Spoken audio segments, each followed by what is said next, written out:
If the Terran chattel fails to appease the voracious sovereign, he will face the same fate as the others. Kalen Vane had no aspiration to become a paramour to an extraterrestrial monarch. Then again, he hadn't anticipated losing everything at the Orion's Nebula gaming den. Fate had a perverse sense of humor, and this particular jest was hurtling directly towards him at superluminal velocity. The confinement cell within the slaver vessel reverberated with the muted thrum of its drives. Kalen was seated on the frigid metal bench, his robust frame barely constrained by the threadbare cerulean undershirt clinging to his perspiration-dampened skin. His raven locks cascaded in disarray around his face, mirroring his dense, unkempt beard. The battered voidwalkers he wore had witnessed better epochs, much like their owner. "Rise, Terran," intoned Grax, the hexapadal Centaurian slaver. "Her Radiance's shuttle has arrived." Kalen rose, the restraints clinking. "Any possibility of negotiating a deferred payment arrangement? I assure you I'm creditworthy. I simply require additional time." Silence. Grax's mandibles clicked in vexation. "You are fortunate that Sovereign Lyra even considered acquiring you. The others." He executed a slicing gesture across his throat with one of his upper limbs.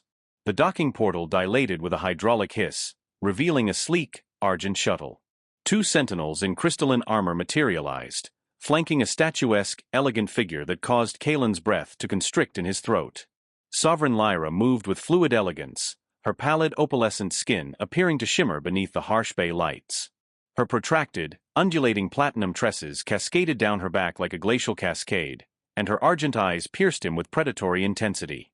The obsidian corset gown she donned, adorned with auric trim, left scant to the imagination, its plunging neckline drawing his gaze despite his better judgment. "This is the specimen." Her voice was like nectar laced with venom. "Indeed, your Radiance," Grax prostrated himself, his carapace almost scraping the deck. "A prime Terran male, as requested. Robust, virile, and," he paused suggestively, "reportedly quite vigorous." The Sovereign circled Kalen with languid steps, her heels clicking against the plasteel deck.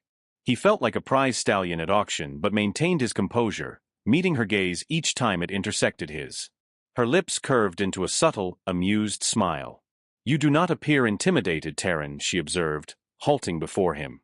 "Fear is not my forte, your Radiance," Kalen retorted with a subtle shrug. "Besides, I reason that if you intend to terminate me, I might as well confront it standing tall." One of the sentinels advanced, raising his weapon. "You shall display proper reverence to Sovereign Lyra." Lyra raised a hand, halting him. "Nay, I find his candor stimulating." She reached out, tracing a digit along Kalen's jaw. Her touch was frigid, sending an involuntary shiver down his spine. "Tell me, do you comprehend why you are here?" "I have heard rumors," Kalen stated, maintaining his voice steady despite her proximity. "Something pertaining to appeasing your Radiance's particular appetites, and the fate of those who falter."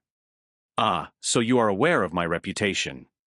She smiled, revealing dentition that appeared just marginally too sharp. "I have expended quite a few paramours.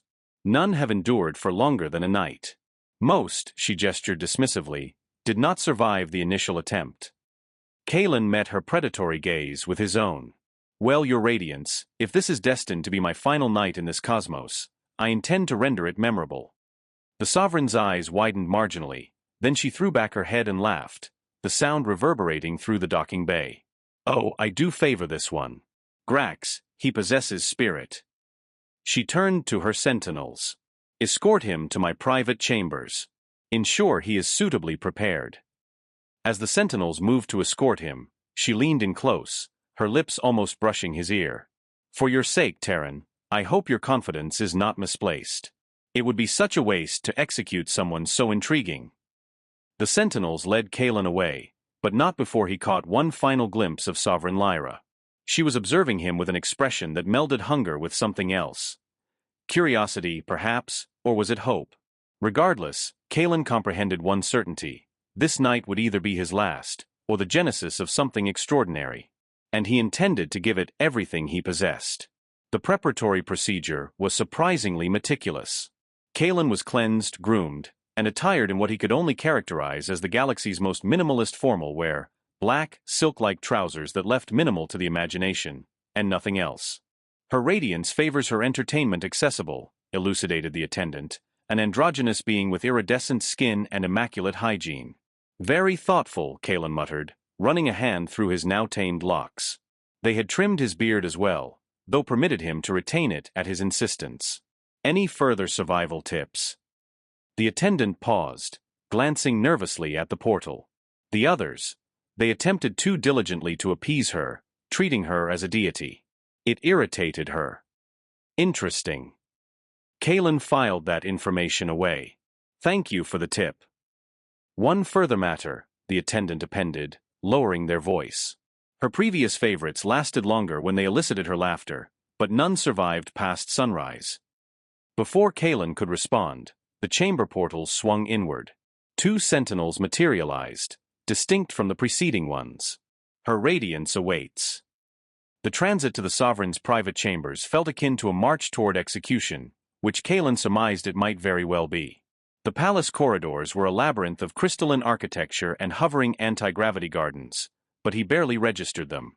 His mind was racing, formulating stratagems, discarding them, then conceiving novel ones. The sentinels halted before a colossal portal constructed of what appeared to be liquid metal. "Enter," commanded a voice from within. The portals parted like quicksilver, and Kalen stepped through, into what had to be the most opulent bedchamber in the galaxy.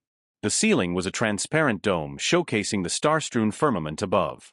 The walls shifted in hue like the aurora borealis, and in the epicenter stood a bed that could comfortably accommodate a dozen individuals. Sovereign Lyra reclined on a chaise lounge, having changed into something even more revealing, a gossamer gown that left naught to the imagination. "Approach, Terran." Kalen approached, but not excessively close, maintaining eye contact. "You know, your radiance, I do possess a name." She raised an eyebrow. "Oh? Du inligem me." "Kalen Vane, though my acquaintances refer to me as Kalen." He offered her a wry smile. "When I had acquaintances." "Audacious of you to assume we shall be acquaintances," she purred, rising from the chaise with predatory grace. "I do not befriend my meals." "Interesting metaphor," Kalen retorted, standing his ground as she circled him. "Though I have invariably discovered that meals are more gratifying when shared between equals." She halted before him, argent eyes narrowing. "Equals? You dare." "I dare suggest," he interrupted, cognizant that he was likely signing his death warrant but pressing forward regardless, "that you are bored. Bored of sycophants and thralls who treat you as a deity instead of a woman." For a fleeting moment, there was absolute silence. Then, to his astonishment, Sovereign Lyra laughed, not the calculated laugh from earlier, but a genuine sound of amusement. "Well, well," she said, trailing a digit down his chest, "perhaps you shall prove more entertaining than the others, after all." "That is the intention," Kalen retorted, seizing her hand and bringing it to his lips. "Though I should forewarn you, I play to win." Her eyes darkened with desire and challenge. "Then let the games commence, Kalen Vane." As she pulled him toward the bed, Kalen realized he might have just procured himself a chance at survival. Now, he merely had to endure the night, and potentially alter the course of 2 civilizations in the process. No pressure. The first rays of dawn infiltrated through the transparent dome of Sovereign Lyra's chambers, casting iridescent patterns across the rumpled sheets. Kalen lay supine against the plush pillows, his sun-kissed skin contrasting sharply with the silvery bedding. Lyra propped herself up on one elbow, studying him with an intensity that would have unnerved a lesser individual. "Still alive," she observed, trailing a digit along his collarbone. "More than alive, actually. You seem energized." Kalen offered her his trademark wry smile. "Disappointed, are you?" "Intrigued," she corrected, her argent eyes sparkling with something that wasn't quite predatory any longer. "You are dissimilar from the others. They attempted to appease me to survive. You." She paused, searching for the appropriate verbiage. "You acted as if survival was subordinate to enjoyment." "Life's too fleeting to feign pleasure," he retorted, stretching languidly, "even when death is on the line." The sovereign sat up, the sheets pooling around her waist, her pallid opalescent skin appearing to glow in the morning light. "You know, in all my epochs, no one has ever." She gestured vaguely. "Matched me, let alone exceeded my expectations. First time for everything, your radiance." Lyra, she said suddenly. When we are alone, address me as Lyra. Kaelin raised an eyebrow. Moving swiftly, aren't we? Yesterday, I was chattel. Today, we are on a first-name basis. Yesterday, you were untested. Today. She smiled, revealing those marginally too sharp teeth. Today, you have proven yourself worthy of consideration. Konsideration for what? Lyra rose from the bed, wrapping herself in a translucent robe that did little to conceal her stunning figure. She walked to a hovering crystal decanter and poured 2 glasses of something that shimmered like liquid starlight. I have a proposition for you, she said, returning to the bed and handing him a glass, one that could benefit us both. Kaelin took the offered drink, noting how their fingers brushed in the exchange. I am listening. Once per week, you shall come to my chambers. We shall spend the night together, exploring this unique compatibility we seem to share. She took a sip of her drink, watching him over the rim of her glass. In return, you shall have relative freedom within the palace. After 1 rotation, if you have proven consistently satisfying, you shall be granted complete freedom. Entifi decline. Then you will be terminated immediately, she stated matter-of-factly. I cannot permit someone who knows my intimate predilections to roam freely in the galaxy. Kaelin swirled the luminescent liquid in his glass. Once per week for a rotation. That is quite a commitment. Are you implying you wouldn't be up for it? There was a challenge in her voice. He laughed. I am up for it. I am merely wondering what is in it for you, beyond the obvious. You could have any being in the galaxy in your bed. Why continue returning to the same Terran? Lyra's expression turned pensive. Because none of them perceived me as you do. They perceived a sovereign, a deity, a monster to be feared. You. She leaned closer, her breath warm against his ear. You see a woman. A dangerous, powerful, incredibly sexy woman, Kaelin appended, earning another genuine laugh from her. So, do we have an accord? She extended her hand, formal despite their intimate setting. Kaelin took her hand, but instead of shaking it, he brought it to his lips. Accord. Though I have one stipulation. You are in no position to make stipulations, she reminded him, though her tone remained playful. Hear him out. Once per week is our formal arrangement, but if you find yourself desiring companionship on other nights, I would like the freedom to accept or decline without it affecting our accord. Lyra's eyes widened marginally. You think I would want? I think, he interrupted, setting aside his glass and drawing her closer, that we both know this isn't just about physical gratification anymore. There is something else here, something worth exploring. She didn't pull away. And what might that be? Chemistry. Connection. The kind of spark that renders the universe a little more intriguing. He brushed a strand of platinum hair from her face. Tell him I am wrong. For a protracted moment, she said nothing, just studied his face with those piercing eyes. Then, slowly, she smiled. You are either the bravest or the most foolish Terran I have ever encountered. Why not both? He grinned. Why not, indeed? She leaned in, her lips barely brushing his. Very well. I accept your stipulation, but remember, Kaelin Vane, you are playing a hazardous game. The best ones usually are, he murmured against her lips as they sealed their accord with a kiss that swiftly escalated into something more. Kaelin knew he had just committed himself to the most exhilarating and potentially lethal rotation of his existence. But as Lyra's cool digits traced patterns on his skin, he couldn't bring himself to regret it. After all, he had already survived 1 night with a legendary voracious sovereign. How arduous could a rotation be? The answer, as it turned out, would surprise them both. 3 astrocycles into their arrangement, Kaelin found himself in an unexpected position, both literally and figuratively. He stood beside Sovereign Lyra's throne during a diplomatic reception, no longer dressed in rags but in a tailored obsidian uniform with silver trim that marked him as part of the royal household. His beard was now neatly trimmed, his raven locks tamed into something that could almost pass for courtly fashion. The whispers followed him everywhere, the Terran consort. They say he's lasted longer than any other. Did you hear she calls for him almost every night now? How does he survive her appetite? Kaelin maintained his stoic expression, though his lips twitched slightly at some of the more creative rumors. The truth was far more intriguing than any of their speculations. Yes, their weekly encounters had become more frequent, but not for the reasons the court assumed. "You are smirking again," Lyra murmured, barely moving her lips as she acknowledged another noble's bow. "What amuses you this time?" "Just overheard Lady Vex telling the proconsul that I must be using illicit enhancement substances to keep up with you," he whispered back. "Apparently, I am smuggling them in through my beard." Lyra's laugh transmuted into a diplomatic cough. "Well, that's a new one. Though I must concede, your natural abilities continue to surprise me." "Only continue?" Here I thought I was exceeding expectations. Their banter was interrupted by the arrival of High Chancellor Forlag, a towering serpentine being whose scales shifted in hue with his moods. Currently, they were an interesting shade of disapproving purple. "Your Radiance," he bowed deeply, pointedly ignoring Kalen. "The Council of Elders requests an audience regarding your unusual domestic arrangements." Lyra's temperature dropped several degrees, literally, as her species could modulate their body heat. "My domestic arrangements are not the Council's concern, Chancellor. With respect, Your Radiance, when those arrangements involve a Terran pleasure thrall attending state functions." "Former thrall," Kalen corrected pleasantly. "Current royal consort, though I favor entertainment specialist.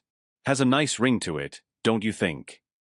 The Chancellor's scales turned an alarming shade of crimson. This is precisely the problem. He displays no proper reverence, no comprehension of his place. "His place, huh?" Lyra cut in, her voice sharp as winter frost. "Is precisely where I wish it to be. Or perhaps you'd like to suggest where else my royal consort should stand." The emphasis she placed on royal consort sent a ripple through the nearby courtiers. It was the first time she had used the title publicly. Chancellor Forlag's scales faded to a sickly yellow. "Your Radiance, surely you cannot intend to legitimize this arrangement?" "I can, and I have.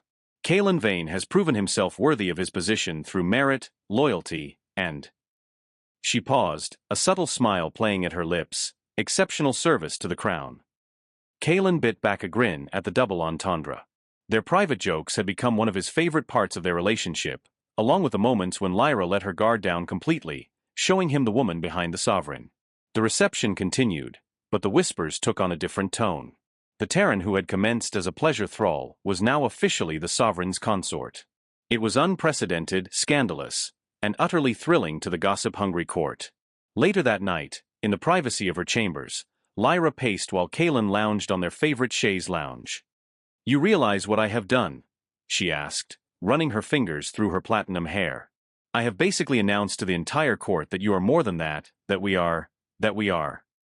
What?" Kalen prompted, enjoying her rare moment of uncertainty. She ceased pacing and fixed him with those argent eyes. "That I care for you, that this is not just about physical gratification anymore, that somehow you, insufferable Terran, you have rendered yourself essential to me." Kalen stood and walked to her, taking her cool hands in his warm ones. "Is that such a terrible thing?" "It is perilous," she whispered, "for both of us. The council, the noble houses, they will perceive it as weakness. They will attempt to exploit it against us. Let them try." He pulled her closer. "You are the most powerful being I have ever encountered, Lyra, and I am not precisely helpless myself." "Togeter, via Strongertan apart." She leaned into him, her head resting against his chest. "When did you become so wise?" "Probably around the same time you started becoming more human." She pulled back to glare at him, but there was no genuine heat in it. "I am not becoming human." "No?" he grinned. "Then why did I catch you humming that Earth song I taught you in the bath yesterday?" "Research," she said primly. "No sai enemi ent alzet." "Enemy?" He raised an eyebrow. "Is that what we are calling it now?" Instead of answering, she kissed him, effectively terminating the conversation as they moved toward the bed. Kalen reflected on how far they had traversed from that initial night, when he had anticipated perishing. Now, death was the furthest thing from his mind.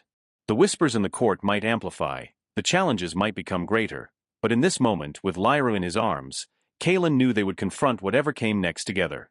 And if anyone had a problem with that, well, they would soon learn why Terrans had a reputation for being unstoppable when safeguarding what they loved.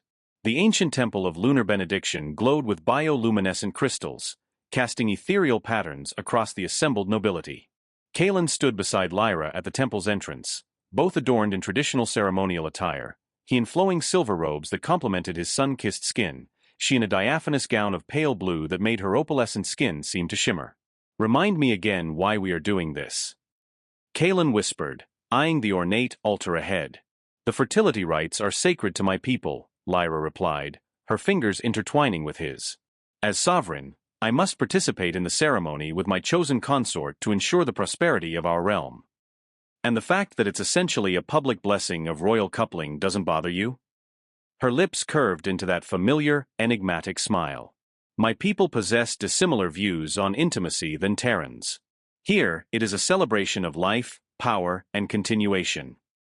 The high priestess approached, her robes rippling like liquid moonlight. "Your radiance, the astral convergences align. We must commence." The ceremony was unlike anything Kalen had experienced. Incense saturated the air with sweet, intoxicating aromas. Crystalline chimes resonated in harmonic patterns that seemed to vibrate with his very bones. The high priestess guided them through ancient rituals, speaking in a language that seemed to dance between sound and light. But it was the way Lyra gazed at him that stole his breath away. Her argent eyes held something novel: vulnerability, trust, and perhaps something deeper that neither of them had dared to name as yet. "The sacred oils," the priestess announced, presenting an iridescent vial, "to bless the union and unlock the pathways of creation." As the oil was applied to their foreheads, Kalen felt a curious warmth permeate his body. Lyra gasped softly beside him, her skin taking on a subtle glow. "The oils enhance natural compatibility," she elucidated in a whisper. "They are said to align life forces." "Is that what we are calling it now?" he teased, earning a gentle elbow to his ribs. The ceremony proceeded, building in intensity. The assembled nobles watched with rapt attention as their sovereign and her Terran consort completed each ritualistic step. Some appeared scandalized, others intrigued, but all seemed amazed at how naturally they moved together. Finally, the high priestess raised her arms. "The benediction is complete. May the sacred chambers witness your union and grant the realm its future." They were led to a private chamber deep within the temple, its walls lined with the same bioluminescent crystals that seemed to pulsate in rhythm with their heartbeats. Once alone, Lyra turned to Kalen. "The oils, they are affecting you differently than anticipated." "Good differently or bad differently?" Unpersönlich different. She placed a hand on his chest, her eyes widening. "Your life force. It is incredibly potent. Most species can barely tolerate the enhancement, but you—" "Well, you know us Terrans," he grinned, pulling her closer. "We are full of surprises." Their connection that night was unlike any before. The sacred oils amplified every sensation, every touch, every shared breath. The temple's ancient magic seemed to weave around them, binding them in ways neither had anticipated. Hours later, as they lay entwined in the ceremonial chamber, Lyra traced patterns on Kalen's chest. "The council will not be pleased about what occurred." "About what, specifically? The ceremony? The oils? The fact that their sovereign chose a Terran consort? About what the crystals revealed?" She propped herself up on one elbow, her platinum tresses cascading over her shoulders. "They are recording crystals, Kalen. They measure compatibility, potential, life force alignment. No pairing in recorded history has ever made them glow that brightly." Kalen sat up, suddenly alert. "What does that signify?"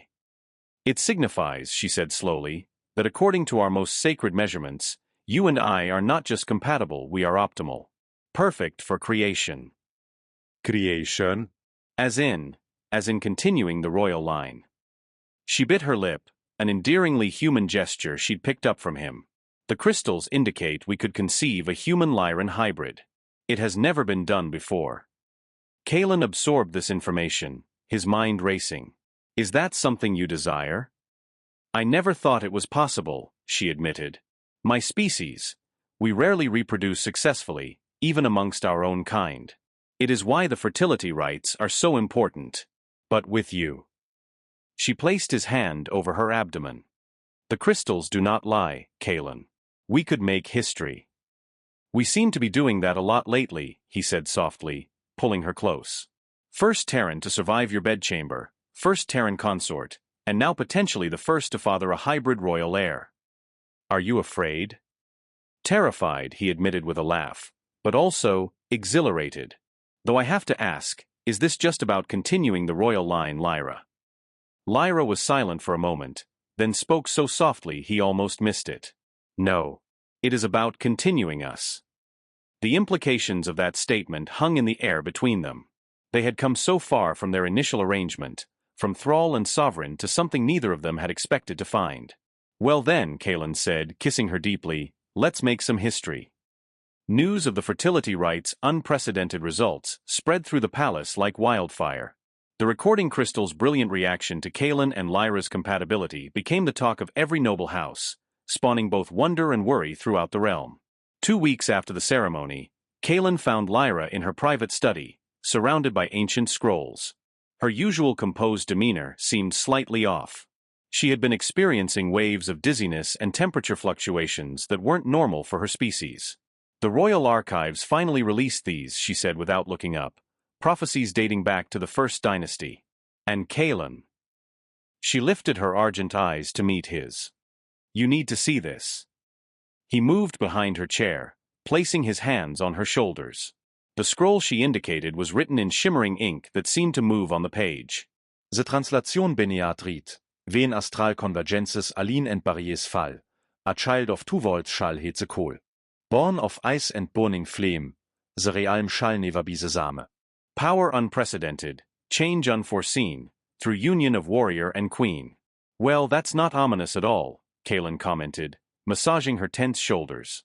Though ice and burning flame is a bit on the nose, considering your natural body temperature and mine. There's more, Lyra said, her voice unusually tight. The prophecy speaks of this child either bringing about a golden age or... She swallowed hard.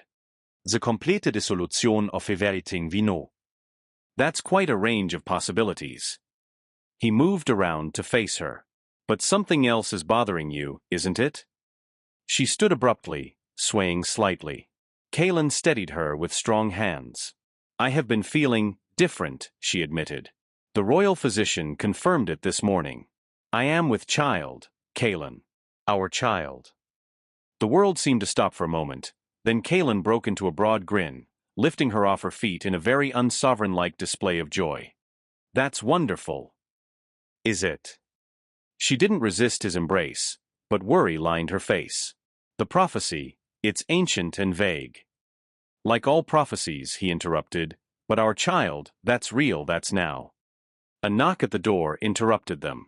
The high priestess entered, her face grave.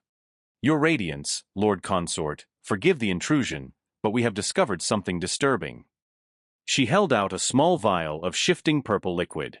This was found in the Sovereign's evening tea. It is a fertility-blocking poison, designed to prevent the prophecy from coming true.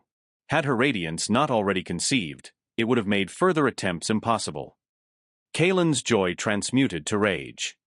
Who? House Vex, the priestess replied. They have long opposed the mixing of royal blood with other species. But there is more. They have allied with 3 other noble houses to challenge your rule, your Radiance. They claim that carrying a hybrid child renders you unfit to rule. Lyra's temperature dropped dangerously low, her species equivalent of anger. They dare. My love, Kaelin said softly, using the endearment for the first time in public. Remember what we discussed about Terran approaches to problem-solving? A slight smile curved her lips. You mean your philosophy of hitting them so hard they never think of getting up again? Precisely. He turned to the priestess. Summon the royal guard. I think it's time for a demonstration of why Terrans have a reputation for being protective of their families. The next few hours were a whirlwind of activity. Kaelin, drawing on his military background, a part of his history he'd never explained, coordinated with the royal guard. Lyra, despite his protests, insisted on being part of the operation. I am not some delicate flower, she reminded him as they prepared. I am still the sovereign who was legendary for her insatiability, remember? He couldn't argue with that. The raid on House Vex compound was swift and decisive. Kaelin led from the front, his combat skills shocking the conspirators who had dismissed him as merely the sovereign's plaything. Lyra's power, combined with her newfound protective fury over their unborn child, was terrifying to behold. By dawn, the rebellion was crushed. The loyal houses, impressed by the display of both strength and mercy, the conspirators were imprisoned rather than executed, Lyra's newfound humanity showing through pledged renewed allegiance to the crown. In their private chambers afterward, Kaelin held Lyra close, still worried about the prophecy. A little, she admitted, but I am starting to think maybe the change unforeseen isn't about destruction. Maybe it is about evolution. Look how much we have both changed already. Speaking of change, he said, placing a hand on her still flat abdomen, any idea what we are in for? I mean, has there ever been a human Lyran pregnancy before? She laughed. No. But given how you have exceeded expectations in everything else, I am sure our child will be extraordinary. Like their mother, he murmured, kissing her deeply. And their father, she added when they came up for air. Though we should probably discuss how to handle the next 8 months. My species typically carries for 12 months, but with Terran genetics involved. We will figure it out, he assured her. We always do. As they lay together in the pre-dawn light, both contemplating the future they'd created, Kaelin couldn't help but marvel at how far they'd come, from a death sentence hanging over his head to creating new life that might reshape an entire empire. Not bad for a former pleasure thrall who had simply decided to enjoy his last night alive. The news of Sovereign Lyra's unprecedented pregnancy spread across the galaxy faster than light-speed communication. Within weeks, the palace found itself hosting delegations from dozens of alien species, all eager to witness what many were calling the evolution miracle. Kaelin stood at the window of their private chambers, watching as yet another diplomatic vessel descended through the atmosphere, its hull gleaming with the distinctive iridescent markings of the stellar concordant. That makes 17 different species this week alone, he mused, adjusting the formal attire he'd been required to wear as Lord Consort. The black and silver uniform still felt strange compared to his old worn clothing, but he had to admit, it cut an impressive figure. 18, Lyra corrected, emerging from their bathing chamber. Her pregnancy had begun showing slightly, giving her an ethereal glow that made her even more stunning. The crystalline collective arrived an hour ago. She wore a new style of her signature black and gold dress, modified to accommodate her changing form while maintaining her regal appearance. The way she moved, graceful yet powerful, still took his breath away. The crystalline collective? I thought they never left their home system. They didn't, she smiled, coming to stand beside him, until now. Apparently, the possibility of human-alien hybridization has sparked what they call a paradigm shift in evolutionary theory. Kaelin wrapped his arms around her from behind, resting his hands on her growing belly. And here I thought I was just trying not to get executed. Instead, you've revolutionized galactic society. She leaned back against him, her cooler body temperature a pleasant contrast to his warmth.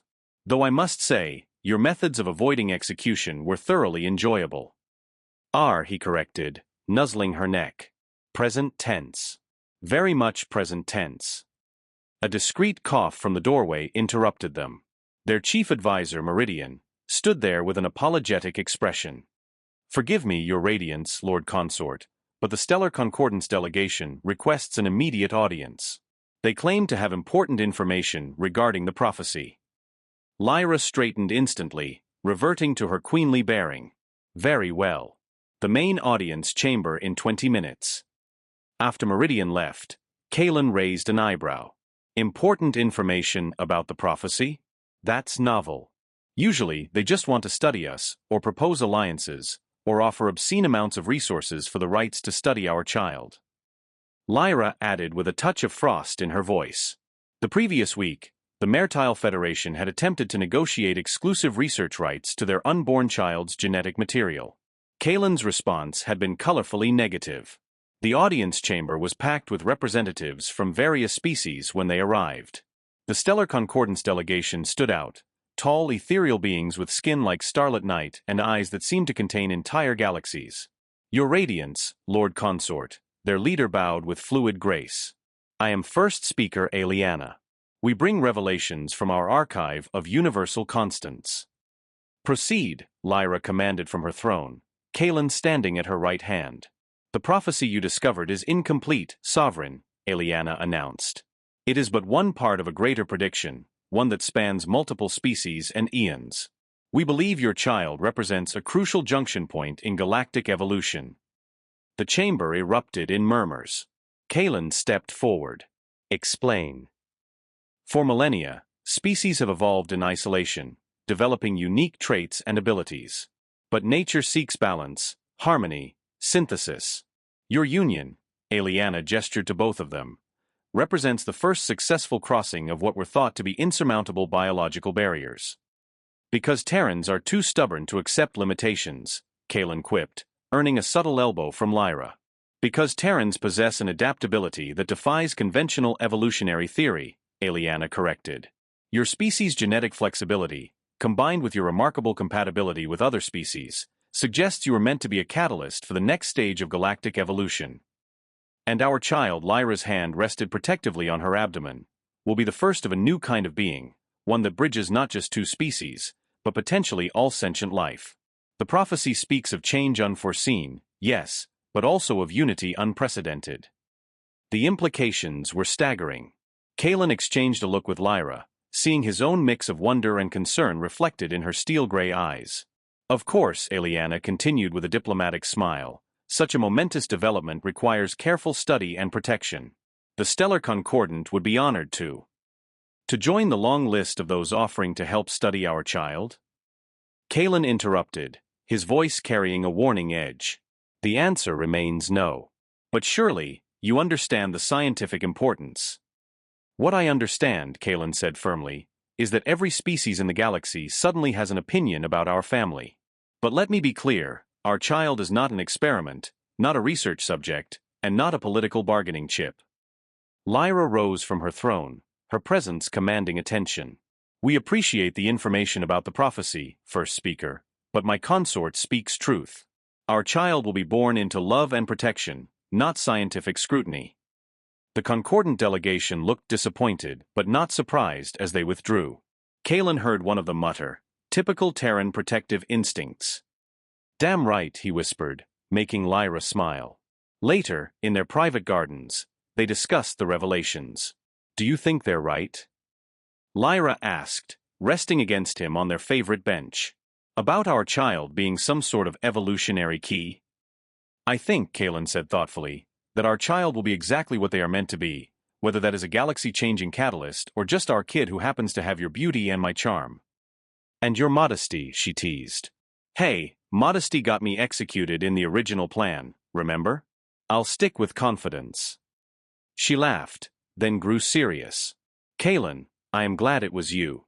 Not just for surviving that first night, but for everything since, for showing me there was more to life than power and control, for giving me a future I never imagined possible." He kissed her deeply, pouring all his love and devotion into the gesture. When they finally parted, he smiled. "Well, you know what they say about Terrans." "What's that?" "We are full of surprises." The hybrid pregnancy proved as unique as the couple themselves. At 8 astrocycles, a compromise between Terran and Lyran gestation periods, the palace buzzed with anticipation. Lyra's pregnancy had brought unexpected changes to both parents. Her typically cool body temperature had risen to match Kalen's Terran warmth, while he had developed an uncanny ability to sense her emotions across distances. "The blending goes both ways," the royal physician explained, amazed by their transformations. "Your bodies are adapting to each other at a cellular level. It's unprecedented." Kalen stood at Lyra's bedside in the birthing chamber, their hands intertwined. The past month had deepened their connection beyond anything either had imagined possible. Their initial arrangement once a week for a rotation in exchange for freedom seemed like a distant dream from another life. "Remember when you were going to execute me?" Kalen teased, wiping sweat from her brow with his free hand. "Remember when you were just a thrall meant to satisfy my legendary insatiability?" she countered, managing a smile despite her discomfort. "Oh, I still satisfy that quite thoroughly," he winked, making her laugh despite the contractions. The birth itself was remarkable. As their son entered the world, the ancient crystals throughout the palace pulsed with light, acknowledging the arrival of something new in the universe. The child had Kalen's sun-kissed skin tone, but with an underlying luminescence that gave him an ethereal glow. His hair was a striking mix of his father's raven curls and his mother's starlight white, creating an effect like the galaxy itself had been woven into his locks. His eyes, when they opened, were the same argent as his mother's, but with flecks of warm brown from his father. "He's perfect," Lyra whispered, cradling their son. "What shall we name him?" Kaelin looked at their child, this miracle that had transformed not just their lives, but potentially the course of galactic evolution. In Terran tradition, names often carry meaning or hopes for the future. "In our tradition as well," Lyra nodded. "Though I think Terran names might be too simple for what he represents." After discussion, they settled on Lien, a name that in the ancient Lyran tongue meant bridge between stars. It seemed fitting for a child who bridged not just two species, but potentially all of galactic civilization. As news of the successful birth spread, celebrations erupted across the Empire and beyond. The prophecy's words about change unforeseen began to make sense as reports came in of other successful human-alien partnerships following their example. Their love had quite literally changed the course of evolution. One rotation to the day after their first meeting, Kaelin and Lyra stood on their private balcony watching the triple moons rise while Lien slept peacefully in his nursery. "Your rotation of service is officially up," Lyra said softly. "According to our original agreement, you are now free to go." Kaelin pulled her close, breathing in her familiar scent. "I think we both know I stopped being here because of that agreement a long time ago." "Oh." She turned in his arms, her eyes sparkling with mischief. "Then why did you stay?" "Well, there was this insatiably beautiful sovereign who needed satisfying," he began, making her laugh.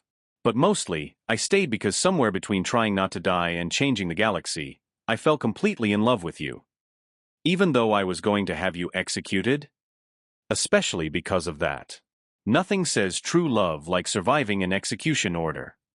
He kissed her deeply, still amazed at how perfectly they fit together. "Besides, someone needs to keep teaching you about humanity." "I think I've learned quite a bit," she murmured against his lips. "Though I could always use more practical demonstrations." "Your Radiance, are you suggesting what I think you're suggesting?" "I am suggesting," she said, pulling him toward their chambers, "that while I may no longer be the tyrannical sovereign who executes her unsatisfying lovers, I am still rather insatiable when it comes to you." "Thank the stars for that," Kaelin grinned, following her lead. "Though I have to ask, do you ever regret not executing me that first night?" Lyra stopped and turned to him, her expression serious despite the passion in her eyes. "Kaelin, that night you didn't just satisfy me, you awakened something in me I didn't know existed: love, compassion, the ability to see beyond power and control. You gave me a son, a future, and a heart. Executing you would have been the biggest mistake of my life. Plus," he added with a roguish smile, "the sex is amazing."